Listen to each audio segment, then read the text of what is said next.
Hello students, আমাদের আগের ভিডিওতে যে ক্লাসটা স্টার্ট করেছিলাম সেটা হলো ভেক্টরের।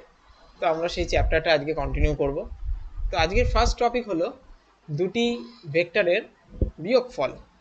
এখন আমরা যেটা অলরেডি শিখেছিলাম সেটা হলো দুটি ভেক্টরের যোগফল কী করে বের করি, মানে একটা লব্ধি ভেক্টর বা নেট ভেক্টর, রেজাল্ট্যান্ট ভেক্টর কী করে বের করি।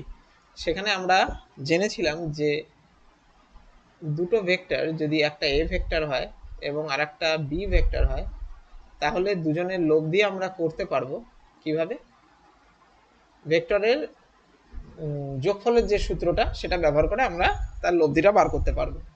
কিন্তু যদি বিয়োগফল হয়, মানে সাপোজ আমাকে A vector minus B vector এটা বার করতে দিয়েছে, সেক্ষেত্রে আমরা কি করব? ভেক্টরের বিয়োগের কি আলাদা কোনো সূত্র হয়? উত্তরটা হলো ভেক্টরের বিয়োগের কোনো আলাদা সূত্র হয় না। অ্যাকচুয়ালি ভেক্টরের বিয়োগফলকেও তোমাদেরকে ভেক্টরের যোগফলের মতন করেই দেখতে হবে। তার আগে যে কনসেপ্টটা দরকার সেটা হলো, ধরো আমি এখানে একটা ভেক্টর রাখছি, এখান থেকে ডান দিকে এই একটা ভেক্টর, এর নাম দিলাম এ ভেক্টর। এটা বললাম ও থেকে এ অবধি এই ভেক্টরটার নাম হলো এ ভেক্টর। এখন যদি আমি একই দৈর্ঘ্যের যদি বিপরীত দিকে আর একটা ভেক্টর নিই,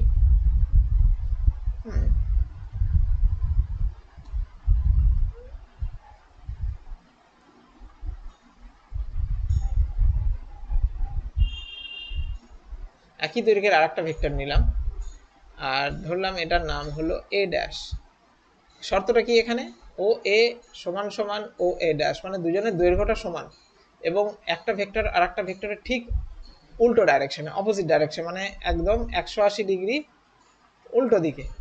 এই ক্ষেত্রে যদি ও এ ভেক্টরকে আমরা বলছিলাম এ ভেক্টর, তাহলে ও এ ড্যাশ ভেক্টরকে আমরা বলবো মাইনাস এ ভেক্টর। বোঝাতে পারলাম? তার মানে কি, যদি ভেক্টরের মান সমান হয় এবং ডাইরেকশনটা যদি কমপ্লিটলি অপোজিট হয়, তাহলে সেক্ষেত্রে আমরা সেই ভেক্টরটাকে বলতে পারি ওই আগে যে নামটা দিয়েছিলাম তারই অপোজিট ভেক্টর, মানে মাইনাস ভেক্টর, এই ক্ষেত্রে মাইনাস এ ভেক্টর। ঠিক আছে?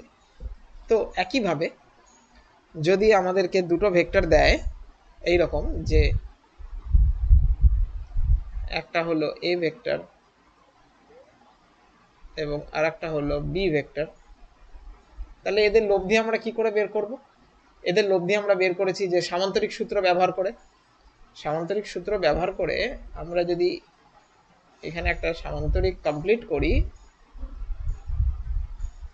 আর তার যদি একটা কর্ণ টানি, তাহলে এই কর্ণটাই হয়ে যাবে আমাদের এ এবং বি ভেক্টরের লব্ধি। মানে সি ভেক্টর ইকুয়ালস টু লিখতে পারি যে A vector plus B vector. এখন যদি আমাকে A vector minus B vector বের করতে দেয়, তো তোমাকে ব্যাপারটা এইভাবে দেখতে হবে তোমাদেরকে, যে এটা হলো এ ভেক্টর প্লাস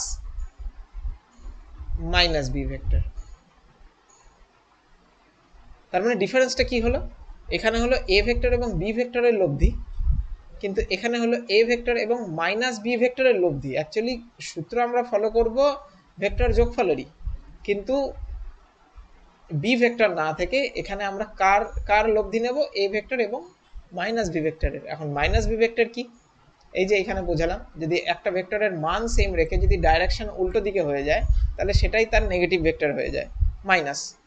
তো একইভাবে আমি এখানে যেহেতু এখানে নাম দিয়ে দিই একটা ও, ও এ বি, যেহেতু ও বির দিকে বি ভেক্টর, এটা কি প্লাস বি ভেক্টর, তাহলে মাইনাস বি ভেক্টর পাবো আমি যদি উল্টো দিকে আসি, এই দিকে আসি, তাহলে এটা পেয়ে যাব আমরা মাইনাস বি ভেক্টর। এখন এ ভেক্টর এবং মাইনাস বি ভেক্টরের লব্ধি কি করে পাবো? একইভাবে ভেক্টরের লব্ধির সূত্র ব্যবহার করেই, কিন্তু ডাইরেকশনটা এই দিকে হবে না, ডাইরেকশনটা এই ক্ষেত্রে হবে এইভাবে নিচের দিকে। মানে এখানে যদি আমরা একটা সামান্তরিক কমপ্লিট করি, তাহলে সেই সামান্তরিকের যে কর্ণটা হবে সেটাই হবে আমাদের এ ভেক্টর এবং মাইনাস বি ভেক্টরের লব্ধি।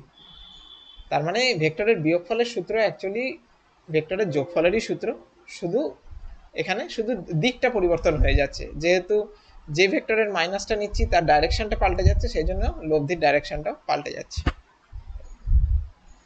আচ্ছা, এরপরে চলে যাই আমাদের নেক্সট টপিকে।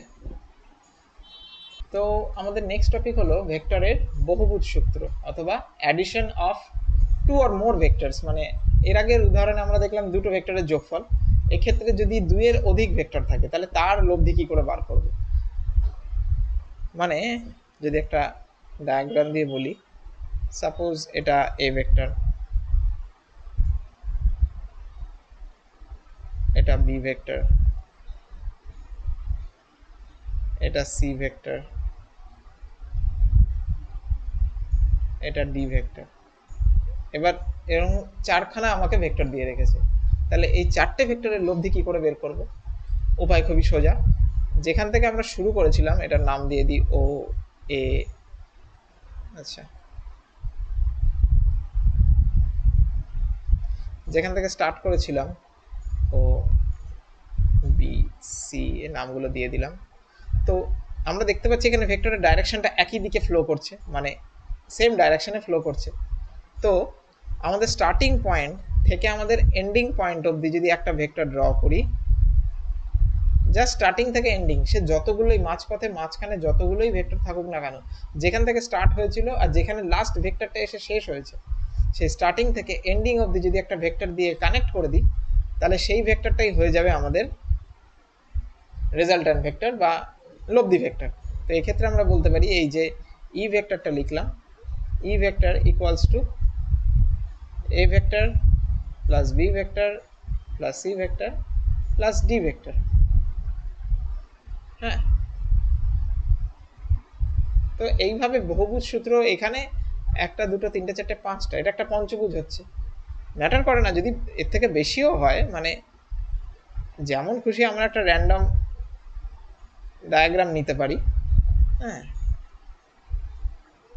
এ ভেক্টর, এক্ষেত্রে নামটা পাল্টে দিই, অন্য কিছু একটা নাম দিই, এটা ধরলাম পি, এটা কিউ ভেক্টর, আর ভেক্টর, এটা এস ভেক্টর, এটা টি ভেক্টর। ঠিক আছে, তো এরকম আমরা মাল্টিপল অনেকগুলো ভেক্টর নিলাম, এখান থেকে নাম দিয়ে দিই ও বি সি ডি ই। তাহলে এখানে দেখতে পাচ্ছি যে লাস্ট যে ফার্স্ট যেখান থেকে শুরু হয়েছিল সেটা হলো এখানে, আর লাস্ট যে ভেক্টর শেষ হয়েছে সেটা হলো এটা। তাহলে লব্ধি ভেক্টর কি করে পাবো, যেখান থেকে শুরু হয়েছিল আর যেখানে শেষ হয়েছে সেখানে যদি একটা ভেক্টর দিয়ে কানেক্ট করে দিই, অবভিয়াসলি অপোজিট ডাইরেকশনে, সেম ডাইরেকশনে করলে হবে না।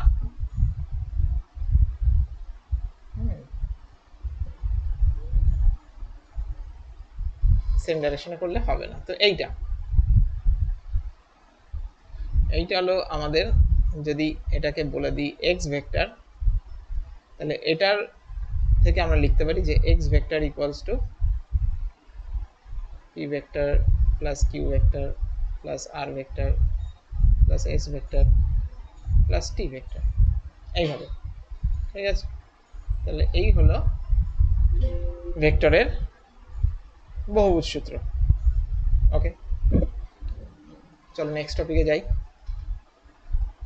আচ্ছা, তো আমাদের নেক্সট টপিক হলো resolution of vectors in two components, মানে দুটি উপাংশে ভেক্টরের বিভাজন, মানে একটা ভেক্টরকে কিভাবে আমরা তার দুটো উপাংশে তাকে ডিভাইড করব। কারণ এর ভবিষ্যতে দেখবে বিভিন্ন চ্যাপ্টারে যে এর প্রচুর অ্যাপ্লিকেশন আছে, যে একটা সার্টেন ভেক্টরকে তোমাকে দুটো আলাদা কম্পোনেন্টে ভেঙে নিতে হচ্ছে, তার উদাহরণ আমরা ভবিষ্যতে পড়ব। আচ্ছা, তো সেটা কিভাবে করব, ধরি সাপোজ এখানে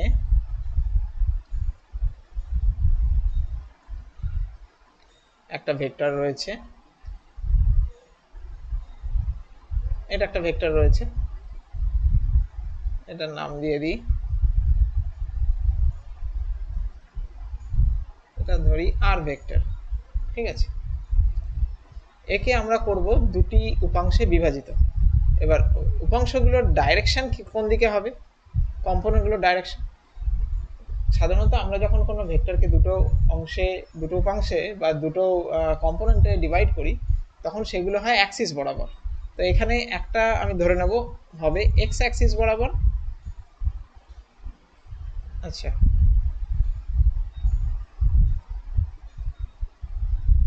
একটা হচ্ছে এক্স অ্যাক্সিস বরাবর আর একটা হচ্ছে ওয়াই অ্যাক্সিস বরাবর। ঠিক আছে, তো এদের নাম দিয়ে দিলাম, একটা হলো এ ভেক্টর, একটা হলো বি ভেক্টর। এখন কম্পোনেন্টে ডিভাইড করা মানে ধরে নিচ্ছি যে এখানে এই আর ভেক্টরটা এ ভেক্টরের সাথে একটা অ্যাঙ্গেল করে আছে, ধরি এটা আলফা অ্যাঙ্গেল করে আছে। ঠিক আছে, এখন মনে করে দেখো, আচ্ছা এখানে আমরা এই ট্রায়াঙ্গেলটাকে কমপ্লিট করে নিচ্ছি। ঠিক আছে, যেভাবে আমরা ভেক্টরের আমরা সংযোজন করেছি, সামান্তরিক সূত্র হোক। ঠিক আছে, তাহলে এক্ষেত্রে এটাকে এ ও এ বি সি নাম দিয়ে দিলাম। তো ত্রিভুজ ও এ বির ক্ষেত্রে দেখা যাবে যদি আমি লিখি cos alpha, cos alpha equals to কী লিখতে পারবো? কস মানে আমরা জানি ভূমি বাই অতিভুজ, বেস বাই হাইপোটেনিয়াস। এখানে বেস কি আছে? ওবি। আর অতিভুজটা কি আছে? হাইপোটেনিয়াসটা ও এ। বা আমি বলতে পারি ওবি মানেই হলো আমার এখানে এ ভেক্টর, আর ও এ মানেই হলো আমার আর ভেক্টর। ওকে, তাহলে এখান থেকে লেখা যায়, সুতরাং আর হলো, সরি আর নয়, এ হলো আর কস আলফা। বুঝতে পারছো, এটা মাল্টিপ্লাই হয়ে যাচ্ছে। তাহলে এ হলো এখানে আমার আর কস আলফা। একইভাবে আমরা বলতে পারি যদি এখানে সাইন আলফা নিই, তাহলে সেটা হয়ে যাবে আমাদের লম্ব বাই অতিভুজ, মানে হাইট বাই হাইপোটেনিয়াস। মানে এক্ষেত্রে লম্ব হলো এটা এবি, অ্যান্ড হাইপোটেনিয়াস হলো ও এ। অথবা বলতে পারি এবি মানেই এখানে কি আমার বি ভেক্টর, একই। আর ও এ মানে আর। তাহলে এখান থেকে বলা যায় B equals to R sine alpha. তো এই দুটো ভ্যালু আমাদের চিরকাল কাজে লাগবে। তো তোমরা শর্টকাটে মনে রাখতে পারো যে একটা ভেক্টর আছে, তাকে দুটো কম্পোনেন্টে আমি ভাঙবো।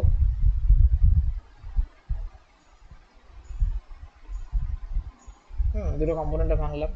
এখন যেই দিকের অ্যাঙ্গেল তুমি কনসিডার করছো, যেই ভেক্টরের সাথে অ্যাঙ্গেল কনসিডার করছো তোমরা, সেই দিকটাকে তোমাকে বুঝতে হবে যে এটা কস কম্পোনেন্ট আর উল্টো দিকেরটা হলো সাইন কম্পোনেন্ট। মানে এখানে অ্যাঙ্গেলটা কোন ভেক্টরের সাথে আছে? এ ভেক্টরের সাথে আছে, তাহলে তোমাকে বলতে হবে যে A vector equals to R cos alpha, বা এখানে যদি আলফার বদলে থিটা থাকে তাহলে আর কস থিটা। আর যেটার সাথে অ্যাঙ্গেল আমার করে, যে যার সাথে অ্যাঙ্গেলটা দেয়া নেই, সেক্ষেত্রে বলতে হবে সেটা সাইন কম্পোনেন্ট। এটা হলো আর সাইন আলফা। বেসিক্যালি এইটুকু মনে রাখলেই তোমাদের কাজ হয়ে যাবে। যেদিকের কম্পোনেন্টের সাথে অ্যাঙ্গেল আছে সেটা কস কম্পোনেন্ট, আর যেদিকের সাথে অ্যাঙ্গেলটা দেয়া নেই সেটা হলো সাইন কম্পোনেন্ট। ওকে, আমাদের নেক্সট টপিক হলো বিভাজন প্রক্রিয়ায় বহু ভেক্টরের সংযোজন বা composition of several vectors by resolution. মানে যদি দুটো ভেক্টর থাকে তাহলে তাকে অ্যাড কী করে করব সেটা তো আমরা ম্যাথমেটিক্যালি দেখলাম, কিন্তু মাল্টিপল ভেক্টরের ক্ষেত্রে, যেমন আমরা বহুভুজ সূত্র শিখলাম, সেই মাল্টিপল ভেক্টরের ক্ষেত্রে যদি আমাদেরকে অ্যাডিশন করতে হয় বা লব্ধি বের করতে হয়, সেটা কিভাবে করব সেটা এবার আমরা দেখে নেব। তো আগে এখানে অ্যাক্সিসগুলো এঁকে নিই।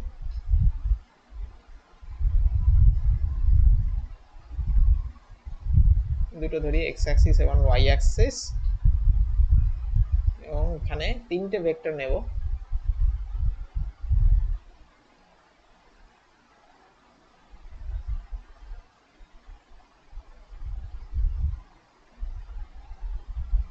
ওকে, এই তিনটে ভেক্টর নিলাম।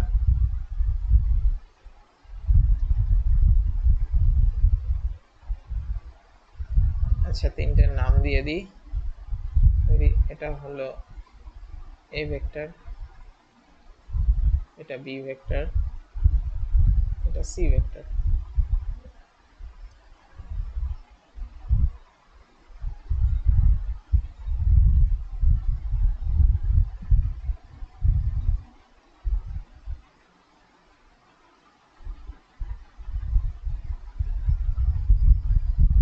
এবং ধরে নিই এই এ ভেক্টর এক্স অ্যাক্সিসের সাথে আলফা কোণ করে আছে, বি ভেক্টর এক্স অ্যাক্সিসের সাথে বিটা কোণ করে আছে, এটা ঠিক বিটা, এবং সি ভেক্টর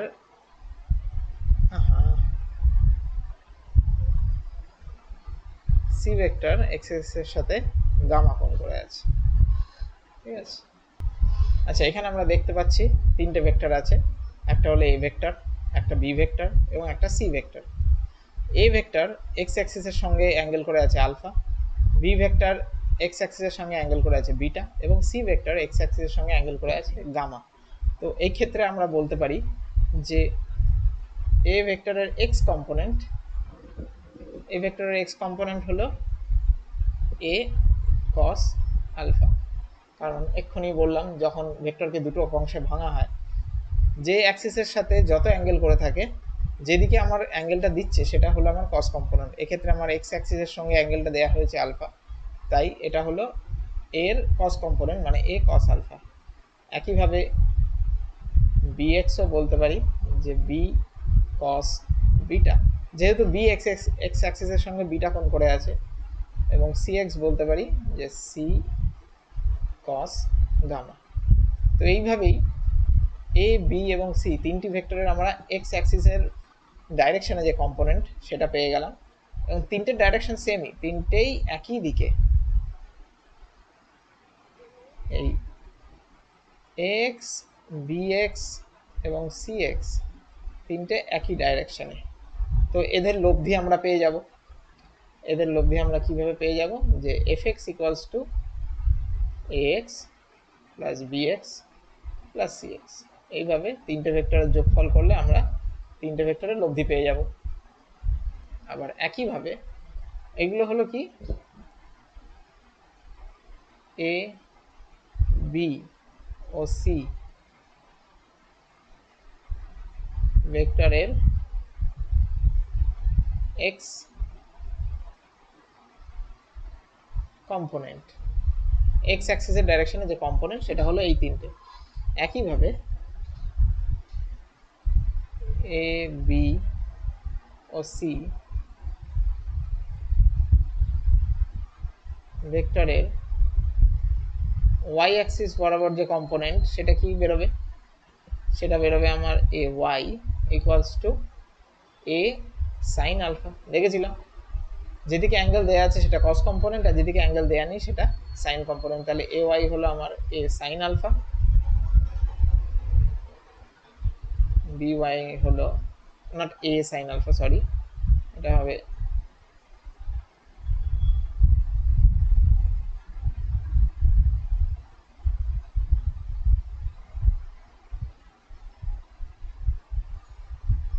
এ ওয়াই হলো এ সাইন আলফা, বিআই হবে বি সাইন বিটা, এবং সিওয়াই হবে সি সাইন গাম। এবং একইভাবে এই তিনটে কম্পোনেন্ট কোন ডাইরেকশনে আছে, তিনটে কম্পোনেন্টই ওয়াই অ্যাক্সিসের ডাইরেকশনে আছে। তো এদেরও আমরা লব্ধি একটা বের করে ফেলবো, যে F Y vector equals to A Y plus B Y vector plus C Y vector. এইভাবে আমরা দুটো লব্ধি ভেক্টর পেয়ে গেলাম। তিনটি ভেক্টর থেকে আমরা এইভাবে দুটো ভেক্টরের ভ্যালু পেয়ে গেলাম।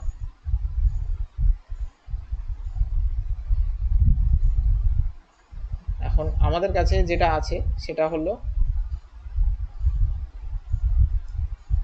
একটা এফ এক্স ভেক্টর এবং একটা এফ ওয়াই ভেক্টর, একটা এফ এক্স ভেক্টর এবং একটা এফ ওয়াই ভেক্টর, এই দুটো ভ্যালু আমাদের কাছে আছে। এটা হলো এফ ওয়াই এবং এটা হলো এফ এক্স। এখন দুটো ভেক্টর যারা একে অপরের ওপর লম্ব আছে, মানে 90 ডিগ্রি আছে, তাদের লব্ধির ফর্মুলা আমরা অলরেডি আগের ক্লাসে বের করে দেখিয়েছি, যে এফ ভেক্টর হলো F X vector plus F Y vector. তো এক্ষেত্রে যদি ফর্মুলা বসাই কি হবে, root over of F X square plus F Y square plus 2fx fy cos 90 degree. যেহেতু দুটো ভেক্টরের মাঝখানে অ্যাঙ্গেল হলো 90 ডিগ্রি, এখন আমরা জানি cos 90 ভ্যালু হয়ে যায় 0। তো এখান থেকে আমরা আগের বারই শিখেছিলাম যে যখন দুটো ভেক্টর লব্ধি থাকবে তখন তাদের ফর্মুলাটা শুধু এসে দাঁড়াবে যে রুটের ভেতরে একটা ভেক্টর স্কোয়ার প্লাস আর একটা ভেক্টর স্কোয়ার, কারণ এই সেকেন্ড পোর্শনটা, এই পোর্শনটার ভ্যালু হয়ে যায় আমাদের 0, শুধু পড়ে থাকবে এই পোর্শনটা। তাহলে এইভাবে আমরা তিনটে ভেক্টরের আমরা লব্ধি এইভাবে বার করে দেখাতে পারি। ওকে স্টুডেন্টস, তাহলে আশা করি তোমরা আজকে টপিকটা বুঝতে পেরেছো। যদি কোনো প্রশ্ন থাকে অবশ্যই আমাকে কমেন্টসে প্রশ্নগুলো করতে পারো, এবং পরের ক্লাসে আমরা আবার এর পরের টপিক থেকে আমরা কন্টিনিউ করব। তো টাটা।